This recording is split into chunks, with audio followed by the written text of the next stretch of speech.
coming at you again on a special series that we're doing in collaboration with Head Nerds in Charge on representation in comics. And joining me today is Frankie from Fantastic Frankie, or should I call you Mrs. Fantastic? I'm not sure.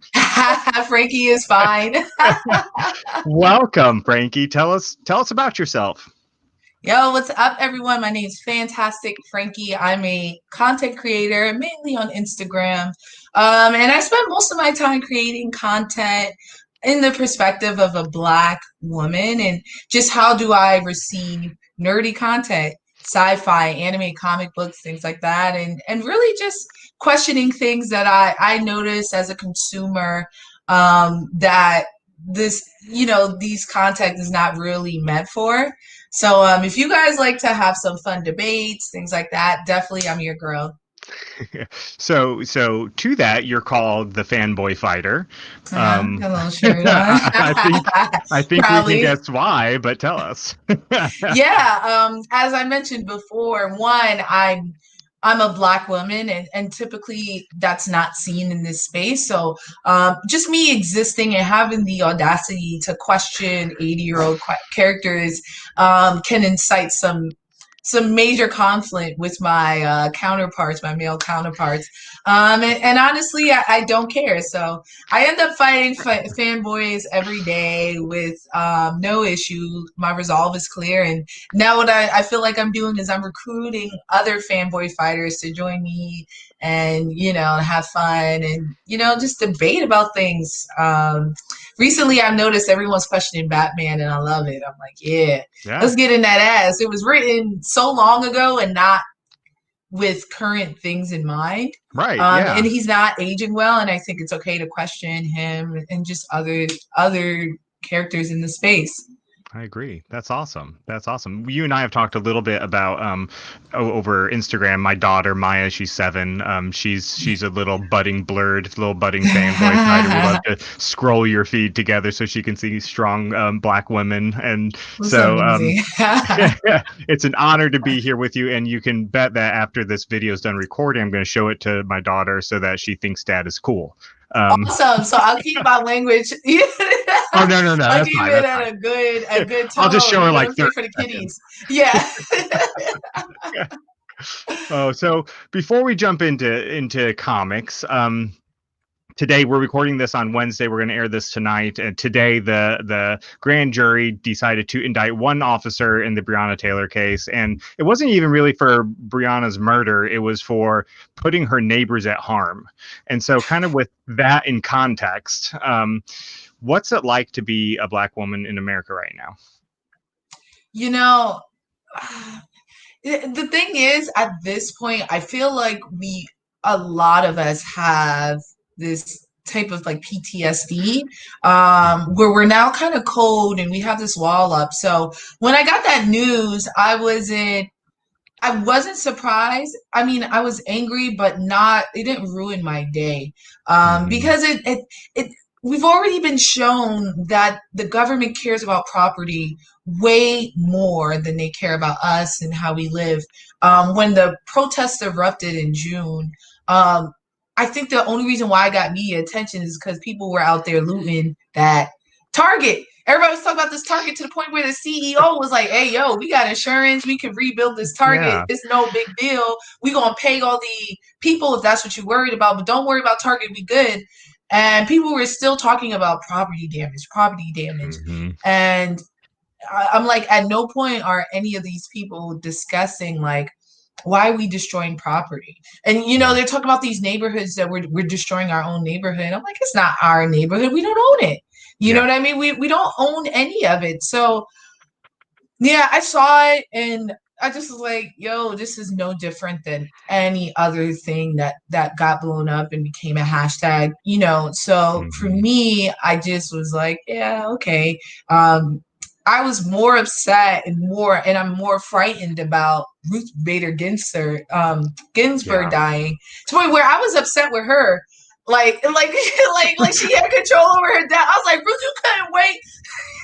I know. I said the same thing to my wife. Like, she couldn't hold on like 6 more months. Like, come on, Ruth. Who's her doctor? Come on, y'all. Y'all get me tight. I was like, there's no way she could have been because she could. I don't know. I gotta look in the rules. There's no way they could have kept her on a ventilator, and I know Right. that's terrible for her and her I family. know. But I'm like, But it's freedom we talking about.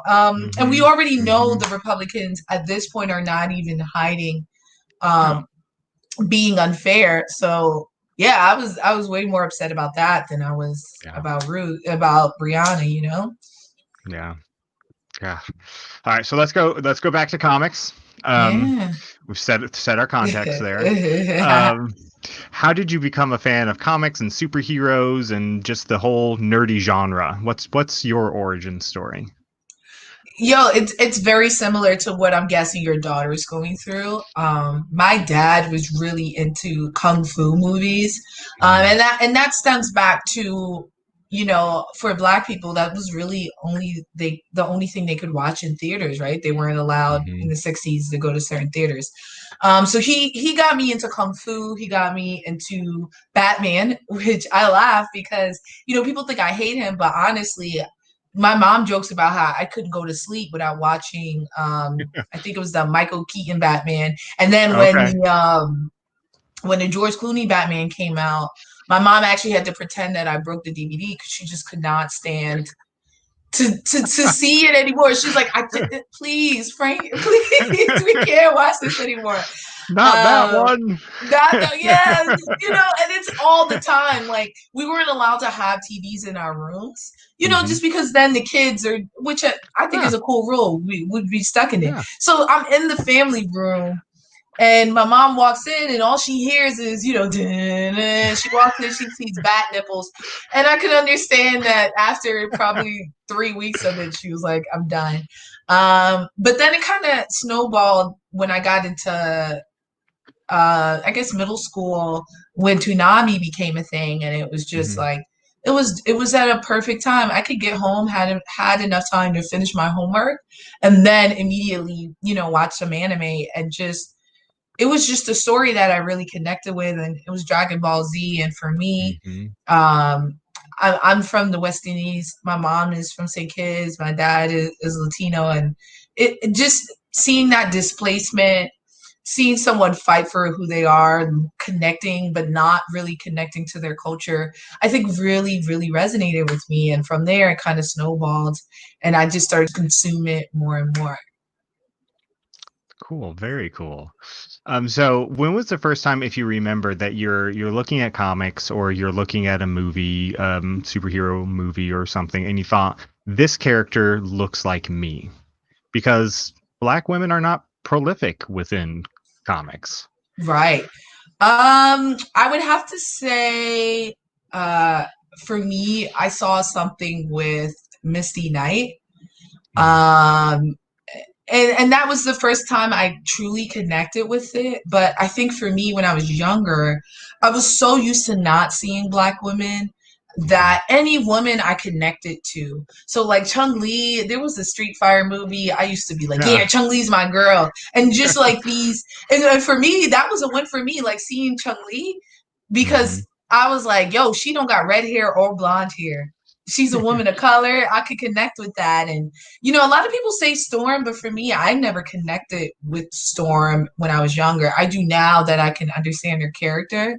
hmm But when I was younger, people forget that like it was men writing Storm. So she was like pompous, angry, and she Yeah. didn't look like me. There's no diversity in the Black characters that they show, right? So Yeah. she, to me, I felt like Storm looked like me as much as Chung Li looked like me, right? No one had this curly hair that I have. No one was within my skin tone range. Um, so it was like forever. I was like white, black, the black hair. I didn't connect with anyone. Well, I guess until Storm became Halle Berry, and then she was a little bit lighter, and I got a little taste there. So That's awesome. For some reason, I always block out. I don't know why the Storm Halle Berry connect had that Halle Berry was Storm. Like I know that, but every time someone mentions, I'm like, she was, and I'm like, oh yeah, she was. I don't yeah, know. because she Uh, wasn't a great one. I yeah, understand why they made the choice. She was like one of the only like A-list yeah, Black actresses, but I mean, she looked nothing like it. I remember in the first movie, halfway through, her African accent dipped off. So she had one on, and she was Yeah. like, "You know what? Never Fucking, I'm mind. Halle Berry." Yeah, Yeah, and that's and true. and there was nothing about her version of Storm that reminded you of the comic books, right? She wasn't Mhm. this presence that like there's fear. Like Storm rolled up, they're like, oh man, Storm is here. And she's here to really destroy things. And Mhm. she was just this demanding presence that I don't think either of the actresses, her or Alexandra Shipp, really, was able to do. Mm-mm. Yeah, the character in the movies was not written as a main character. Again, as we see so often with black women in comics and superheroes. So now there's a difference between looking like you, a character looking like you, and a character representing you. There's been a lot of blaxploitation in the film industry and then in comics, and these characters, even when they looked like you, were probably written by white men. Um, Right. so when was the first time you connected with a character that represented your culture and the black experience? I would have to say Static Shock. Mm, The first time I felt it, like a real, like I'm reading my story. And then it was the first time I recognized why they're not telling our stories because we were being blocked. Because when I read mhm. Static Shock, I'm like, yo, this is Black Spider-Man. Like everything I Yeah. was reading about it, how relatable he was, his questions, his issues with like gangs in his neighborhood. I was like, yo, Mhm. this is black culture. And I really liked it. But I didn't truly feel seen until Miles Morales. Mm, Because the way he looks, his culture is exactly mine. Him trying to like fit in with being both black and Latino and not trying to seem like he's with either one. I've definitely felt, and it was where I connected. And I mean, he's a new character. He's not old. yeah. Um, and so is Static Shock. He's what, like, came out in the 80s, Yeah. 90s. 90s, yeah. Mid Yeah. 90s, I think.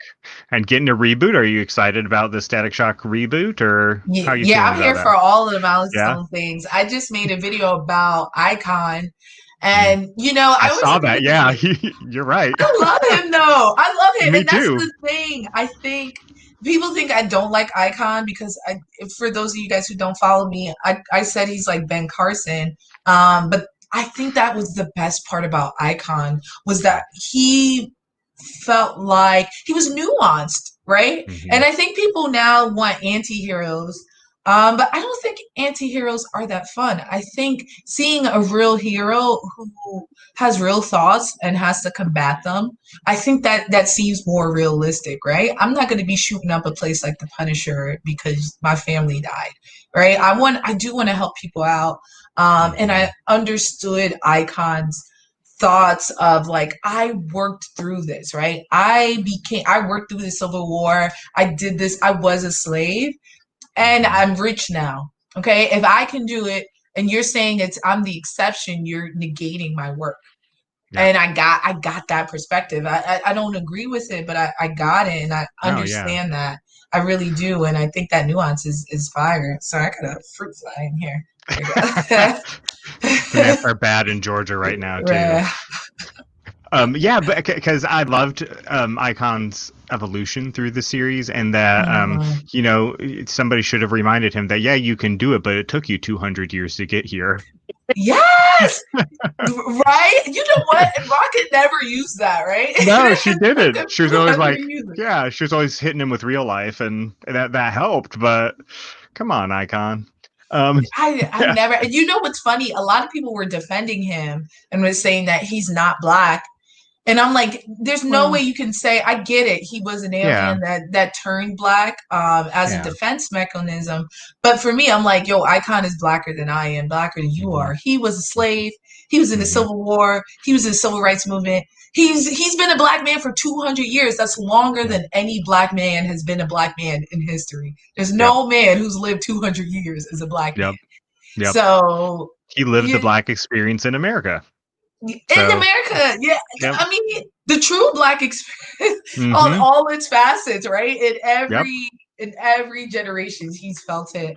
As a big black man, that man is massive. Yeah. So I know that had just an impact on him as well. Mm-hmm. Mm-hmm.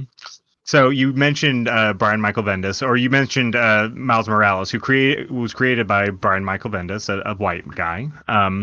And there's a lot of writers out there, and I'd like Brian Bendis, don't get me wrong.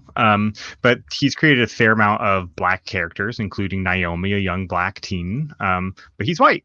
How do you feel about white writers writing black characters, and to maybe even further that a little bit, about writers who are men writing female characters? You know, I wouldn't have an issue with it if there was just an even playing field, right? So if there was just as much of black creators as there were white creators, I'd be like, yeah, let's do it. Let me write about white people, let you write about black people. But I'm just always conflicted because at the same time, we're not getting hired. Who's going to tell our stories, right? Mm-hmm. But then I'm like, please hire us. So it's always a conflict. But it's done well. It's obvious he's done research, and I think that's why I don't get so upset. Even with Lovecraft, I'd found out that Lovecraft Country, which is a great show if anyone's watching it. Wonderful show. Yeah, the book was written by a white man. Not Lovecraft, the Lovecraft Country book. Oh, really? Yeah, and you know, it made me feel a certain way. I just found out like episode 3. I was like, let me look into it because this is the first time I'm watching a show and I don't know like the thorough backstory. And I felt weird about it. And then it also put some things into light, and I think that's where that disconnect comes. Like in Lovecraft Country universe, white people have the magic, right? The only reason why the main character has magic or any other character of color has magic is because they stole it from a white guy, right? Or the white guy, in one case, a white guy rapes a black woman and then that's how he gets it. But even like Ruby, who's a great character, she's gifted it by her white savior. And it's like there are just holes there that are not even thought about. When white people talk about black people or when men talk about women, you know? So yeah, I just think until there's an even place, I think it's a safer bet that I won't come after you. if we just stick to black women writing black women characters and black men writing black men, just for the time being, let us get a little even, you know? Yeah, even that playing field. I agree. I agree. I want to take a minute to remind everybody that we're doing a series this month in the first Wednesday night in October about the representation of different people in comic books. And we're doing this with Head Nerds in Charge. And we've already had on the show Brian Lambert from Wingless Comics, Valley last week, who was a great interview, and this week with Fantastic Frankie talking about black women in comics. So Frankie, in comics, what stories are we missing about black women? I feel like there aren't stories about a black woman balancing being a woman, being a part of a true story, and then also being a hero. There's so many societal pressures that I think are glossed over and never truly discussed. In X-Men, you know, some of the characters get children. Rocket has a baby, and I think that's one of the only characters, you know, she's a teen mom and they talk about it. But for the most part, they don't really discuss it. I guess Jessica Jones as well, but that's to say she's like a retired hero. That I want to see a black hero who's trying to date as a woman, you know what I mean? Who wants to do these type of things, who wants to still feel feminine, but like maybe, you know, is bulked up because she's been in the gym. And to be honest, the only time I've ever felt that struggle was Legend of Korra. Watching that and seeing how people kind of perceived her because she's a woman, or may have written her off, and even how the fans reacted to Korra, which I know is because she's a woman. I just thought it was really interesting, and I would love to see that more in comic books.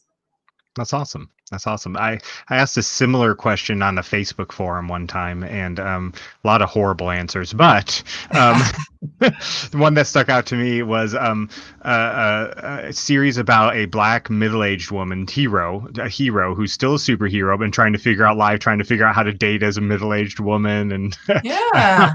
thought that's basically close to what you just said. That's amazing. Even 30. She was like Yeah. 32 because for so long, and y'all, I'm 30. And to be honest, that's why I started my page because I was like, oh, I'm turning 30 and I'm going to be decrepit and gray haired.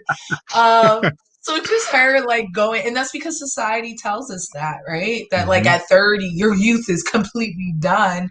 Yep. Um, and just yeah, her grappling with like, I don't know, even if it's like Batman talking about it and he's like, Hmm. yo, if you want to have a kid, let us know. And just like her trying to work with her kids and stuff and just Hmm. advocating for herself, I think would be really dope. Yeah. Yeah. So, what stories then on the flip side of that are told too often that need to be retired because essentially they're just racist? Um, I can't speak to racism as much. I feel like I see sexism where I see, and I guess actually Okay. with racism as well, when we become a plot device, right?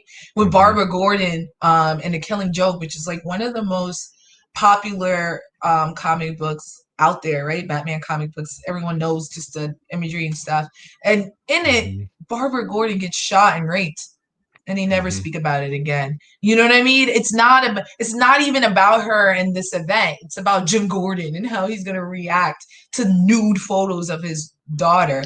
Right. And or even like the Dark Phoenix, right? There's a whole part of that series in the beginning where Jean Grey is essentially brainwashed and raped by it's escaping me. It's this magic society or whatever. Hmm. And Hmm. I just see that all the time. Um, there's not even that many black heroes for me to truly be like, this trope is tired. The Right. only thing I can say is that we're typically sidelined. We're OP'd, right? Icon is just as strong to me, stronger than Superman. They never Hmm. call him to pull up. You know what I Right. mean? I just saw him for the first time in Young Justice, the cartoon, but I've never seen him, and I'm like, yo, not only is he as strong as Superman, his power isn't indicative of the sun, Yeah. and he's invulnerable. He has super healing. So there's just so many times that I'm like, they should have just called Icon, and they're not. That Hmm. I just really and Blue Marvel and stuff like that I really don't like. So I guess the sidelining of us, I'm really not for. Yeah. Yeah.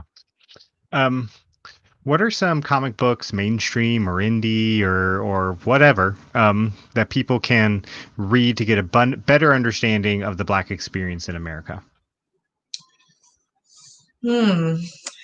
I would say definitely, like I said, the Static Shock story, and Hmm. honestly, all of Milestone comics. Hmm. All of them they're written by black men. I want to make sure I specify that they're written by black men, Yeah. and they're the black experience in different ways, right? Static Shock is a Hmm. normal teenager. Icon is an alien. Rocket is from a rough neighborhood. Hmm. What's his name? Hardware. He's You like got Iron. hardware. Yeah, I was gonna call him the Iron Man, but like Yeah. hardware too, and how Yeah. intelligent and him understanding. So any of the Milestone comics, I think is dope. Marcus, the visual, has something called Yeah. Tuskegee Airmen. Yeah. I really like that. CK Adorned by Chi has this manga called Adorned by Chi actually. And it's just about like, moody African girls, but they're like Sailor Moon, and I really fuck with that. Like just having different level, and they're all different. They're all African, but there's an albino girl, there's a light skinned girl, there's a hippie, and just showing the nuances with black women. I think they do a Hmm. really good job of it as well. That's really cool. That's really cool. Yeah, I love Tuskegee Airs. That's a really good series. Yeah. Um, so as a follow-up to that, what are some books people who identify as men should maybe read to get a better understanding of being a woman in America? Uh, hmm. I guess so. I have to read Lovecraft Country to really recommend it. But from what I'm Hmm. seeing in the series, if it's anything like the book, I actually see that a lot. Um, to be honest, most of the comic books I've read that are about women are written by men, Hmm. and because of that, you see the holes in it on what that Hmm. experience is. And to be honest, the trials and tribulations that Jean Grey, all of these characters, women, black, whatever, I never felt like I connected with. Even like everyone always brings up Wonder Woman. And I Right. never in my life, I thought she was cool. Never in my life have I been like, yeah, I really connect with Wonder Woman as a character, because like she's never in her life until she's a full-on adult experienced patriarchy. So Yeah. when she is approached with it, it's ridiculous to her. Um, and then, even the Nubia introduction, I really wasn't rocking with that. Just how she was made out of like black clay, and was Yeah. like Wonder Woman had the nerve to like come out of her mouth and be like she's loud when Wonder Woman stayed talking in caps. Yep. Um, man, I guess I'll go back to Adorned by Chi. That's one of the only comic books that I read that I was like, listen to this. This is something I would say. Like these are lines that I've said or thought in my head. Um, Hmm. you know what? I'm lying. Jessica Jones, yo. She a white girl, but I really, she from Hell's Kitchen. She's poor. She tries to become a hero for a while, and it doesn't do well. And people typically push her to the wayside. Like there's so many times as an Avenger Hmm. that they just disregard her, and I felt her there. And even to the point where she stopped flying because she's like, "Yo, that shit is hard." I really connected with. I was like, yeah, I get you, girl. That got me a lot of work. That's like if they told me to keep on running. I'm like, every day I gotta Kind of no. what? No. That's Absolutely. hilarious. Very cool. So, who are some Black woman creators that people should be following right now and supporting? Other Um, than you, obviously, everybody out there. If you don't already just follow me. Frankie. So I mean, um, there are a couple. So the Blurred Girl, Hmm. she's been out longer than me, and she is amazing. She has some great interviews, and she's Blurred Girl with a U for the girl. Tatiana King, she is half of For All Nerds. And honestly, she speaks to my soul. Every time she speaks, it's like she's Caribbean. She understands that. She gets the nuance. She's well educated. And she has some great guests on there as well. For All Nerds, you guys, you check that out. Black Girls Anime, love them. That's a group of women who just report on anime and Meg the Stallion, and they fit into what I call the sophisticated ratchet, and shows just how nuanced Black women can be. And Black Ramen Podcast, my fellow New York podcast, got Chatty Patty on there, and she's one of the realest, illest New Yorkerist nerds I've ever heard. Where like if you meet them, you're terrified of Black Ramen, right? Because it's like they're like the Wu-Tang Clan. But then like I met them at an Anime NYC party. No, the Crunchyroll Awards. We all hung out, Mm. and they're like all scary in the corner, and they're like, "Hey, yo, fuck Demon Slayer," and they going off. And then the DJ starts playing anime intros, and they all getting lit. They're like, "Yeah!" It was just very, very. It's a very, very interesting dynamic that I think a lot of people will appreciate as well. Very cool. Very cool. Well, Frankie, tell people how they can find you and support you. Thank you. So you guys can find me on all platforms, including Twitch. I started Twitch at Fantastic Frankie, Frankey. You can also find me on Twitter at Fanboy Fighter. Twitter won't let me be great with Fantastic Frankie. But yeah, come and have a good time. I talk about anime, pop culture, comic books, and I connect it to just things that I see every day, politics, culture. And yeah, there, even if you don't contribute, come and read these comments because they're jokes and it's a lot of fun to really be a part of. That's awesome. Everybody out there, go support Frankie. Go follow her. You won't regret it. I'll tell you that much. I don't regret it. So go out there. Don't cross her though. Don't cross her. I Um, will read you quick. Go follow Frankie. As always, this is Brett with Indie Comics Dispatch and Head Nerds in Charge. Join us next week for another episode. Next week we have another guest on talking about representation in comic books, and so I'm excited to continue this series. And we'll see you guys next time. Bye, everybody. Bye.